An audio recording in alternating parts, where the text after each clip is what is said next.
Good morning students, welcome in online classes. Here I am teaching the subject of class 12 Economics Chapter 2 Elementary Theory of Demand. हम लोग समझेंगे demand क्या होता है. Now firstly meaning of demand. Demand का मतलब क्या होता है. डिमांड मीन्स कोई भी डिजायर, कोई भी वांट जिसे हम पूरा कर सकें. ठीक है, जिसको हम पूरा कर सकते हैं उसी को क्या कहा जाता है, demand. It is an effective desire. Effective desire means जिसमें हमने पैसा स्पेंड किया हो अपनी डिजायर को पूरा करने के लिए. It will be effective only when it is backed by purchasing power and willingness to spend. Means demand का मतलब होता है कि ऐसी डिजायर, ऐसी वांट जिसमें हम पैसा या मनी खर्च कर सकें. कोई भी ऐसी डिमांड नहीं कि जैसे चांद पर जाना है, तो ये कोई इफेक्टिव डिजायर नहीं होगी. ठीक है. Next is factors affecting demand. कौन कौन से फैक्टर्स हैं जो डिमांड को इफेक्ट करते हैं. Now first is price and the commodity. देखिए, डिमांड और प्राइस के बीच एक इनवर्स रिलेशनशिप होता है. जब भी प्राइस किसी भी प्रोडक्ट का बढ़ेगा तो उसकी डिमांड कम हो जाती है, और जब भी प्राइस फॉल होगा, प्राइस कम होगा, तो अल्टीमेटली प्रोडक्ट की डिमांड बढ़ जाएगी. तो ये क्या है, प्राइस जो है एक फैक्टर है जो डिमांड को इफेक्ट कर रहा है. Next is price of related goods. Price of related goods दो तरीके के रिलेटेड गुड्स होते हैं. First substitute goods, second complementary goods. Substitute goods means ऐसे गुड्स जिसको हम एक दूसरे की जगह पे यूज कर सकते हैं. जैसे टी एंड कॉफी. ये क्या है, अगर टी नहीं है तो हम कॉफी का यूज कर सकते हैं, कॉफी नहीं है तो टी का यूज कर सकते हैं. These are the substitute goods. Next is complementary goods. Complementary goods means car and petrol, जो मतलब एक दूसरे से कंप्लीट हो सके. जैसे कि मोबाइल है, मोबाइल बिना बैटरी के नहीं चलेगी. मोबाइल और बैटरी क्या हो गए, कॉम्प्लीमेंट्री गुड्स हो गए. कार एंड पेट्रोल, कार बिना पेट्रोल के नहीं चलेगी या बिना सीएनजी की नहीं चलेगी. तो ये क्या हो गया, कॉम्प्लीमेंट्री गुड्स है. तो हम यहाँ पे समझाना चाह रहे हैं कैसे सब्स्टिट्यूट गुड्स और कॉम्प्लीमेंट्री गुड्स इफेक्ट करते हैं डिमांड को. देखिए, अगर मार्केट में टी का प्राइस बढ़ जाएगा, अगर टी का प्राइस बढ़ गया तो टी की डिमांड क्या हो जाएगी, कम हो जाएगी. लोग कॉफी खरीदना शुरू कर देंगे, कॉफी परचेज करना शुरू कर देंगे, क्योंकि दोनों सब्स्टिट्यूट गुड्स हैं. और कॉम्प्लीमेंट्री गुड्स की अगर हम बात करें तो कार एंड पेट्रोल. देखिए, अगर कार की डिमांड बढ़ेगी मार्केट में तो अल्टीमेटली पेट्रोल की डिमांड भी बढ़ेगी. मीन्स अगर कार पे लोग पैसा खर्च करेंगे तो पेट्रोल पे भी खर्च करेंगे. तो ये क्या है, एक दूसरे के कॉम्प्लीमेंट्री गुड्स हैं. ये क्या है, डिमांड को इफेक्ट कर रहे हैं. अगर टी की डिमांड, टी का प्राइस बढ़ेगा तो कॉफी की डिमांड इफेक्ट करेगी. कार का प्राइस बढ़ेगा तो पेट्रोल की डिमांड इफेक्ट करेगी. मीन्स ये एक ऐसे फैक्टर हैं जो डिमांड को इफेक्ट कर रहे हैं. Next is income of the consumer. Income of the consumer means consumer की इनकम बढ़ने से डिमांड में क्या असर पड़ता है. इसके लिए हमें समझना होगा पहले तो कि गुड्स दो तरीके के होते हैं. Normal goods. नॉर्मल गुड्स मतलब better quality of goods. Next है inferior goods. Inferior goods means cheap quality of goods. जिनकी क्वालिटी अच्छी नहीं होती उन्हें इंफीरियर गुड्स कहा जाता है. Normal goods means demand rises with rise in income.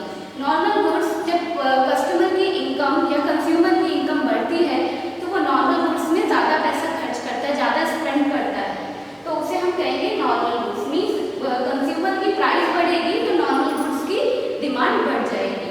Next है इंफीरियर गुड्स. इंफीरियर गुड्स जब कंज्यूमर की इनकम बढ़ेगी तो वो इंफीरियर गुड्स परचेज करेगा नहीं, वो इंफीरियर गुड्स नहीं परचेज करेगा, वो नॉर्मल गुड्स परचेज करना शुरू कर देगा. ठीक है. तो अगर कंज्यूमर की इनकम बढ़ती है तो इंफीरियर गुड्स की डिमांड कम हो जाती है. लोग चीप क्वालिटी के गुड्स नहीं परचेज करेंगे अगर उनकी इनकम बढ़ जाएगी. तो ये इफेक्ट कर रहे हैं डिमांड को. ये दोनों फैक्टर, दोनों तरीके के जो गुड्स हैं. नॉर्मल गुड्स, जैसा कि मैंने बताया कि नॉर्मल गुड्स इनकम, कंज्यूमर की इनकम बढ़ने से नॉर्मल गुड्स की डिमांड बढ़ जाती है. और इंफीरियर गुड्स में मैंने आपको बताया कि कंज्यूमर की इनकम जब बढ़ती है तो इनकी डिमांड कम हो जाती है, क्योंकि कंज्यूमर की इनकम बढ़ेगी तो वो चीप क्वालिटी के गुड्स नहीं खरीदेगा, वो बेटर क्वालिटी के गुड्स खरीदेगा, और बेटर क्वालिटी के गुड्स नॉर्मल गुड्स में आते हैं. Next is taste and preferences. देखिए, हर एक पर्सन का टेस्ट होता है, प्रेफरेंस होता है. लोग ट्रेडिशनल कपड़े पहनना चाहते हैं, ट्रेडिशनल क्लोथ्स पहनते हैं. तो इसकी जो डिमांड होगी, इसकी जो प्राइस होगी, उससे डिमांड इफेक्ट करेगी. नेक्स्ट है आपका फ्यूचर एक्सपेक्टेशन. फ्यूचर एक्सपेक्टेशन, एक एग्जाम्पल ले लीजिए. मान लीजिए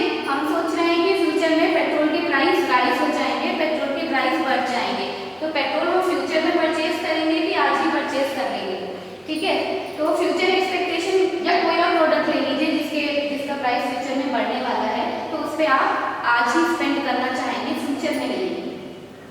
तो ये फैक्टर्स थे जो डिमांड को इफेक्ट कर रहे हैं। नेक्स्ट टॉपिक है आपका डिटरमिनेंट्स ऑफ मार्केट डिमांड। अच्छा, ये जो फैक्टर्स थे इंडिविजुअल डिमांड को इफेक्ट कर रहे थे, पर्टिकुलर एक हाउस होल्ड की डिमांड को इफेक्ट कर रहे थे। लेकिन अगर मार्केट की डिमांड की बात करें तो मार्केट की डिमांड कैसे बढ़ती है और कैसे घटती है। तो फर्स्ट एग्जांपल है पॉपुलेशन। अगर देखिए पॉपुलेशन बढ़ेगी तो अल्टीमेटली प्रोडक्ट की डिमांड बढ़ जाएगी। नेक्स्ट है season and weather. Season and weather में पर्टिकुलर प्रोडक्ट की डिमांड बढ़ जाती है, जैसे कि कॉटन क्लॉथ की डिमांड बढ़ जाती है समर सीजन में, और विंटर सीजन में वूलन क्लॉथ की डिमांड बढ़ जाती है। नेक्स्ट है गवर्नमेंट पॉलिसीज। अगर गवर्नमेंट अपनी पॉलिसीज को चेंज कर दे, अगर टैक्स रेट को बढ़ा दे तो प्रोडक्ट का प्राइस बढ़ जाएगा। प्रोडक्ट का प्राइस बढ़ेगा तो लोग उस प्रोडक्ट को परचेज कम करेंगे क्योंकि प्रोडक्ट का प्राइस बढ़ गया है। नेक्स्ट है आपका लॉ ऑफ डिमांड। ये बहुत इंपॉर्टेंट टॉपिक है, लॉ ऑफ डिमांड, आपके बोर्ड एग्जाम में बहुत बार आया है। तो लॉ ऑफ डिमांड, डिमांड और प्राइस के बीच में एक इनवर्स रिलेशनशिप होता है, मैंने आपको पहले भी बताया। जैसे जैसे प्रोडक्ट की प्राइस बढ़ती है प्रोडक्ट की डिमांड कम हो जाती है, और प्रोडक्ट की प्राइस अगर कम हो जाए तो डिमांड बढ़ जाती है। The amount demanded increases with the falling price. Price के घटने से डिमांड का बढ़ जाना, and diminishes with the rise in price. अगर प्राइस बढ़ेगी तो प्रोडक्ट की डिमांड कम हो जाएगी। नेक्स्ट है एजम्पशन। एजम्पशन मींस कि लॉ ऑफ डिमांड किन कंडीशन में एप्लीकेबल नहीं होता। ये लॉ ऑफ डिमांड कब कब काम नहीं करेगा। तो फर्स्ट है no change in consumer income. अब मान लीजिए कंज्यूमर की इनकम बढ़ गई, कंज्यूमर की इनकम में बहुत बड़ा चेंज आ गया, पहले 10,000 इनकम थी और अब एकदम से 50,000 इनकम हो जाए पर मंथ, तो इससे क्या होगा, उसके ऊपर लॉ ऑफ डिमांड एप्लीकेबल नहीं होगा।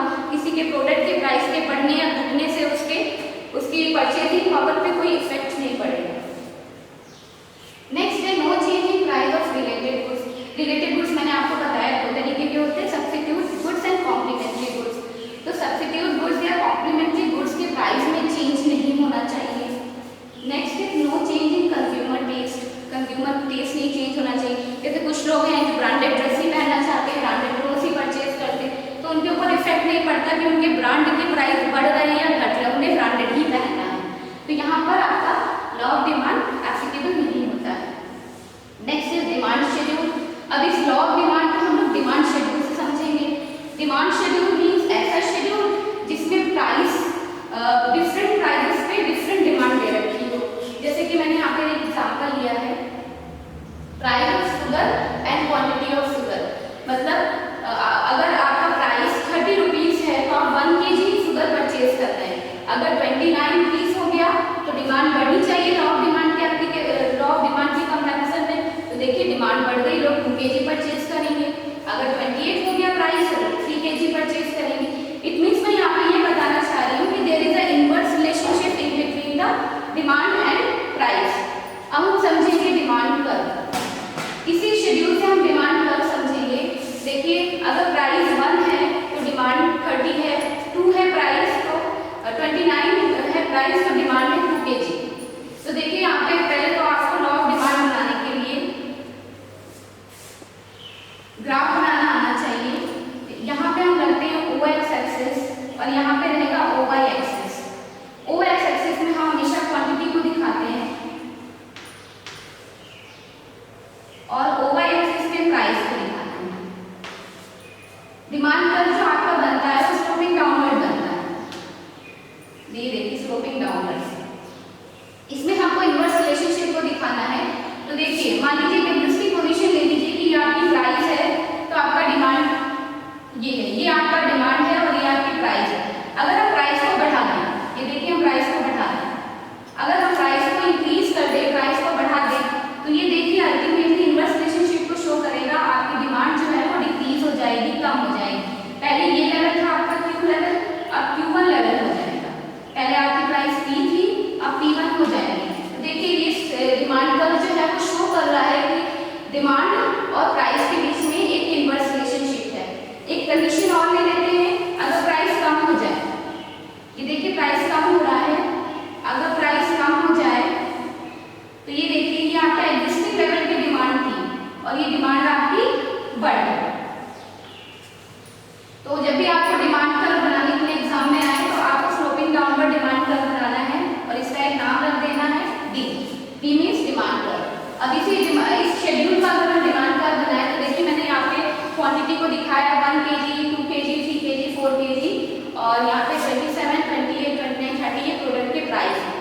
देखिए जब जो है प्राइस 30 रुपीज है तो हम 1 kg शुगर परचेज कर रहे हैं, मतलब प्राइस 30 है तो हम लोग 1 kg शुगर परचेज कर रहे हैं।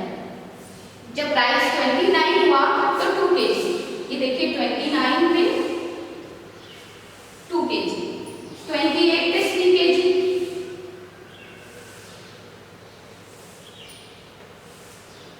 27 पे 4 kg। तो ये देखिए अल्टीमेटली जो ये पॉइंट्स हैं आपके, ये कर्व को बता रहे हैं कि आपका डिमांड कर्व जो है वो स्लोपिंग डाउनवर्ड है। तो ये हमने शेड्यूल के थ्रू समझा, लेकिन जब आपको ऐसे रफली डायग्राम बनाना हो तो आप बिना शेड्यूल के डिमांड स्लोपिंग डाउनवर्ड बनाएंगे। नेक्स्ट मैंने आपको समझाया कि डिमांड कर्व स्लोपिंग डाउनवर्ड होता है। अब एक क्वेश्चन आपके एग्जाम में अक्सर पूछ लिया जाता है, why demand curve slope downward? जो डिमांड कर्व है ये स्लोप डाउनवर्ड क्यों है, ये क्यों नीचे की तरफ गिरता है? तो सबसे पहला इस पर रूल एप्लीकेबल होता है, law of diminishing marginal utility. इसको एक एग्जांपल से समझेंगे। यूटिलिटी का मतलब होता है सेटिस्फैक्शन पावर, जो आपको सेटिस्फाई करे। जब कोई भी पर्सन हंग्री होता है, उसको भूख लगी होती है, तो उसको वो ज़्यादा से ज़्यादा कंजप्शन कर सकता है फूड का, वो बहुत ज़्यादा फूड का कंजप्शन कर सकता है। लेकिन जैसे जैसे वो जो यूनिट कंज्यूम करता जाता है उसकी यूटिलिटी कम होती जाती है, सेटिस्फैक्शन पावर कम होती जाती है। फॉर एग्जाम्पल किसी पर्सन को बहुत ज़्यादा भूख लगी, बहुत हंग्री है, वो उसने एक चपाती ली, तो उसके बाद क्या हुआ, उसका सेटिस्फैक्शन पावर कम हो गया, 2 लिया और सेटिस्फैक्शन कम हो गया। मतलब जो यूटिलिटी है वो डिमिनिश होती जा रही है, कम होती जा रही है। इट मीन्स जब वो सेटिस्फाई हो जाएगा तो वो प्रोडक्ट पे ज़्यादा पैसा नहीं खर्च करेगा, वो ज़्यादा मनी नहीं स्पेंड करेगा, वो इंतजार करेगा कि प्राइस कम हो, ठीक है, वो एग्जिस्टिंग प्राइस पे प्रोडक्ट पे पैसा नहीं लगाएगा। It means there is a inverse relationship in between the price and demand. Next is income effect. Income effect, अगर इनकम इंक्रीज होती है कंज्यूमर की तो वो प्रोडक्ट पे पैसा लगाएगा। इनकम इंक्रीज होने का मतलब परचेजिंग पावर का इंक्रीज होना। परचेजिंग पावर मीन्स ऐसी इनकम जो कंजप्शन पे स्पेंड की जाती है। देखिए इनकम का 2 ही काम होता है, या तो उससे कंजप्शन किया जाएगा या सेविंग की जाएगी, और तीसरा कोई काम नहीं हो सकता। तो अगर हम कंजप्शन कर रहे हैं तो जितना पोर्शन हम कंजप्शन करते हैं उसे रियल इनकम कहते हैं या परचेजिंग पावर कहते हैं। अगर परचेजिंग पावर बढ़ेगी तो डिमांड बढ़ सकती है, अगर परचेजिंग पावर नहीं बढ़ेगी तो डिमांड नहीं बढ़ेगी। नेक्स्ट है entry and exit of customer. देखिए जब प्रोडक्ट के प्राइस कम होते हैं तो मार्केट में बहुत सारे कस्टमर की न्यू एंट्री होती है, बहुत सारे कस्टमर बढ़ जाते हैं, और जैसे ही प्राइस राइज होते हैं तो कस्टमर एग्जिट मार जाते हैं, मतलब कस्टमर कम हो जाते हैं। नेक्स्ट है वेरियस यूजेस। जिस प्रोडक्ट के वेरियस यूजेस होते हैं, for example milk is use for making sweets, making curd and making sweets. तो जिसके वेरियस